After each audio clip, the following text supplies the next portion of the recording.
हाँ, आप सभी लोग स्पीडी यानी कि करंट अफेयर्स कर रहे होंगे और आशा करता हूं कि स्पीडी का करंट अफेयर्स जो है आपको आने वाले विभिन्न एग्ज़ामों में और जो नया पैटर्न चेंज हो रहा है उसमें करंट अफेयर्स आप लोगों को बहुत बहुत मदद करेगा।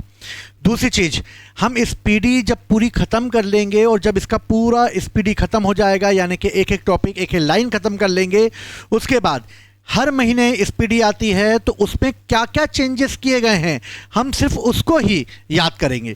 तो अपनी तैयारी को बेहतर बनाने के लिए, करंट अफेयर्स को मजबूत करने के लिए आप उड़ान एकेडमी के साथ जुड़े रहिए और करंट अफेयर्स को मजबूत करते रहिए।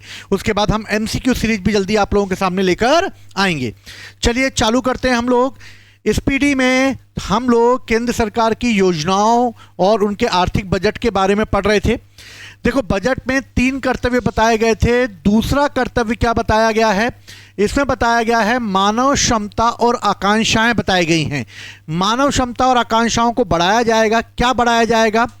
इसमें 5 साल में 1 लाख से अधिक स्वास्थ्य पेशेवरों की भर्ती की जाएगी। यानी कि स्वास्थ्य पेशेवर भर्तियां जो हैं वो इस साल यानी कि 5 साल में लगभग 1 लाख आने वाली है। आयुष शिक्षा और अनुसंधान के लिए 3 नए अखिल भारतीय संस्थान खोले जाएंगे। ठीक, तो आयुष शिक्षा को बढ़ावा देना है। 15,000 स्कूलों और 5,000 कॉलेजों में शिक्षा की अवसंरचना को तैयार किया जाएगा। क्रिएटिविटी टेक्नोलॉजी यानी कि कंटेंट क्रिएटर लैब्स की स्थापना की जाएगी। यानी कि इसमें क्रिएटिव टेक्नोलॉजी को भी इस समय हमारे बजट में शामिल किया गया है। 12 सप्ताह में 10,000 पर्यटक गाइडों को प्रशिक्षण दिया जाएगा। यानी गाइडों को जो कि इस समय भारत के प्रमुख ऐसे स्थानों पर रहते हैं जहां पर पर्यटकों की भीड़ होती है, वहां पे पर्यटकों को गाइड भी किया जाना है। 15 प्रमुख पुरातात्विक स्थलों का अनुभवनात्मक विकास भी करना है जिससे भारत का टूरिज्म बढ़े। और भारत के टूरिज्म को बढ़ाने के लिए मोस्ट इम्पोर्टेंट है कि इस समय हमें 10,000 पर्यटक गाइडों और साथ ही पुरातात्विक स्थलों पर जो है अनुभवात्मक विकास करना है। खेलो इंडिया मिशन का शुभारंभ किया गया है और अगले दशक में खेल परिस्थितिकी तंत्र भी सुधारा जाएगा। यानी स्पोर्ट्स में भी इस बार योजना में शामिल किया गया है। खेलो इंडिया मिशन चल ही रहा है। ठीक है, अब आता है तीसरा कर्तव्य।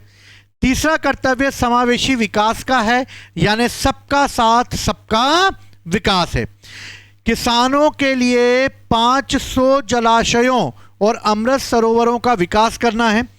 एआई आधारित एग्रीस्टेक पोर्टल बनाना है। ये सब का साथ सबका विकास करना है, इसका उद्देश्य है तीसरे कर्तव्य का। दूसरे का मानव क्षमता की वृद्धि करना था। इसके अलावा दिव्यांगजनों और मानसिक स्वास्थ्य, आईटी और आतिथ्य क्षेत्रों में दिव्यांगजनों के लिए विशेष कौशल को बढ़ाया जाना है। उत्तर भारत में नीमस यानी कि NIMNS 2 की स्थापना की जाएगी उत्तर भारत में अभी, फिर बाद में दक्षिण भारत में किया जाएगा। चंदन, कोको, काजू और उच्च मूल्य वाली जो फसलें हैं, जो बागवानी फसलें हैं, उनको बढ़ावा दिया जाना है।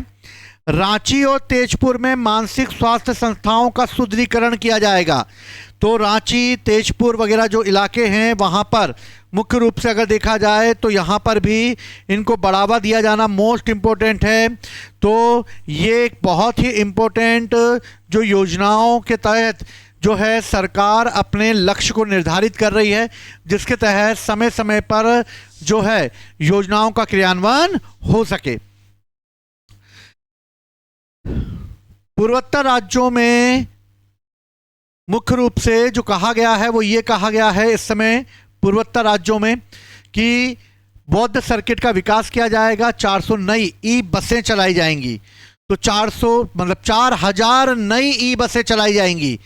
दुर्गापुर में एकीकृत पूर्वी तट औद्योगिक गलियारा खोला जा रहा है भैया। दुर्गापुर यानी वेस्ट बंगाल में पूर्वी तट औद्योगिक गलियारा खोला जाएगा। अरुणाचल प्रदेश, सिक्किम, असम, मणिपुर, मिजोरम, त्रिपुरा में बौद्ध सर्किट विकास किए जाएंगे। अब देखो पूर्वोत्तर क्षेत्रों के लिए कितना महत्वपूर्ण कार्य हो रहा है। पूर्वोत्तर में बौद्ध सर्किट के लिए 4000 नई बसें चलाई जाएंगी। दुर्गापुर में एक कोस्टल गलियारा बनाया जाएगा, ठीक है, पूर्व तटीय औद्योगिक इंडस्ट्रियल गलियारा बनाया जाएगा। अरुणाचल, सिक्किम वगैरह में बौद्ध सर्किट स्थापित किए जाएंगे। ये पूर्वोत्तर राज्यों के लिए किया जाएगा, बागवानी फसलों के लिए किया जाएगा, ठीक है। 16वें वित्त आयोग के तहत राज्यों को 1.4 लाख करोड़ रुपए की सहायता दी जाएगी। तो राज्यों को कितनी सहायता देने की बात की गई है? 1.4 लाख करोड़ रुपए देने की बात की गई है। 2047 तक अंतर्देशीय जलमार्ग और तटीय शिपिंग की हिस्सेदारी बढ़ाकर 6 से 12% करने का लक्ष्य रखा गया है। तो 2047 तक अंतर्देशीय जलमार्गों को और तटीय शिपिंग की हिस्सेदारी बढ़ा दी जाएगी, ठीक है। तो ये याद रखना है, कुछ फैक्ट पूछे जा सकते हैं इसमें से। राजकोषीय घाटा अगर जीडीपी का देखा जाए तो 4.54% ये अनुमानित है। राजस्व घाटा जीडीपी का 1.5% अनुमानित है।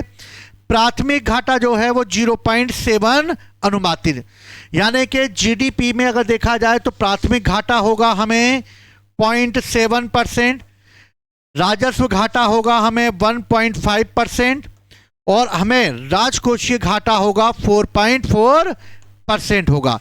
जबकि प्रभावी राजस्व घाटा जो है वो जीडीपी का 0.3% है। तो ये याद रखना कि 2026-27 में राजकोषीय घाटा कितना रहा, तो 4.4 रहने का अनुमान रखा गया है, ये अनुमानित रखा गया है, ठीक। चलिए आगे बढ़ते हैं हम लोग, और फिर इसके अलावा क्या क्या और चीजें इस समय दी गई हैं, चार्ट के रूप में बताई गई हैं, इसको देखते हैं हम लोग, ठीक है। तो इनको एक डाटे के रूप में आप लोग याद कर सकते हैं, डाटे के रूप में इसको ले जा सकते हैं। चलो अगला जो दिया हुआ है वो है कि इस समय नई कर व्यवस्था को संशोधित कर दिया गया है। अगर आप 0 से 4 लाख के स्लैब में आते हैं तो आपको 0% इनकम टैक्स पे करना पड़ेगा, लेकिन 4 से 8 लाख में आते हैं तो 5%, 12 से 18 लाख में आते हैं तो 10%, अगर 12 से 16 में आते हैं तो 15%, 1620 में आते हैं यानी कि 20%, और अगर 20 से 24 में आते हैं तो आपको 25% पे करना होगा। और अगर 24 लाख से अधिक की आय है आपकी तो 30% आपको टैक्स पे करना होगा। यानी 24 लाख से अधिक आय वालों के लिए रखा गया है स्लैब, और इस तरीके से इसमें संशोधित कर दिया गया है। बजट 2026-27 के जो आंकड़े हैं वो ये बताते हैं कि इस समय जो है 2026-27 के अनुसार पिछले दशक में कुल 25 करोड़ के लगभग बहुआयामी गरीबी से बाहर आए हैं। यानी कि 2026-27 के अनुसार पिछले दशक में 25 करोड़ लोगों को गरीबी से बाहर निकाल लिया गया है, ऐसे सरकारी आंकड़े कह रहे हैं। कैंसर रोगियों को राहत देने के लिए 17 दवाओं को, याद रखना किनको, कैंसर रोगियों के लिए 17 दवाओं को मूल्य जो सीमा शुल्क है यानी कि सीमा शुल्क से मुक्त कर दिया गया है, जिससे कि इनकी दर कम हो जाए, लोगों की पहुंच अब कैंसर की दवाओं तक पहुंच सके, इसलिए 17 दवाओं को इस तरीके से किया गया है। देश का दूसरा national institute for mental health यानी न्यूरो साइंसेज रांची में स्थापित किया जाएगा। तो national institute of mental health and neuro sciences Ranchi में स्थापित किया जाएगा। रेलवे बजट की अगर बात की जाती है तो रेलवे बजट में माल ढुलाई से रेलवे की आय सबसे ज़्यादा होती है, माल ढुलाई से सबसे ज़्यादा और यात्रियों से कम होती है। तो ज़्यादा से ज़्यादा रेलवे इनकम को जो जनरेट करता है वो माल ढुलाई से जनरेट करता है, ठीक है। तो मुख्य रूप से देखा जाए तो इस समय रेलवे का जो आंकड़े हैं वो अलग अलग तरीके से अनुमानित किए गए हैं, ठीक। केंद्र का सबसे ज्यादा पैसा कहां खर्च होता है? अगर केंद्र के पैसे के खर्च होने के अनुमान को लगाया जाए तो सबसे ज्यादा 2026-27 में बजट का अनुमान लगभग 5347 यानी 53,47,371 मतलब 315 है। यानी 53,47,315 है, जिसमें ब्याज की अदायगी में ही 14 लाख चले जाएंगे, ट्रांसपोर्टेशन में जाएगा उसके बाद, और उसके बाद जाएगा रक्षा में। तो हमारे बजट में 3 बड़े जो हैं वो है सबसे बड़ा ब्याज की अदायगी, परिवहन और फिर है रक्षा। रक्षा को 3rd नंबर पे रखा गया है, परिवहन को 2nd में, इसलिए भारत की सड़कें अब एकदम बेहतर हो चुकी हैं। ठीक है, तो भारत की सड़कें जो हैं वो एकदम बेहतर हो चुकी हैं, इसको याद रखना आप लोग। ठीक, तो सड़कों को एकदम बेहतर बना दिया गया है।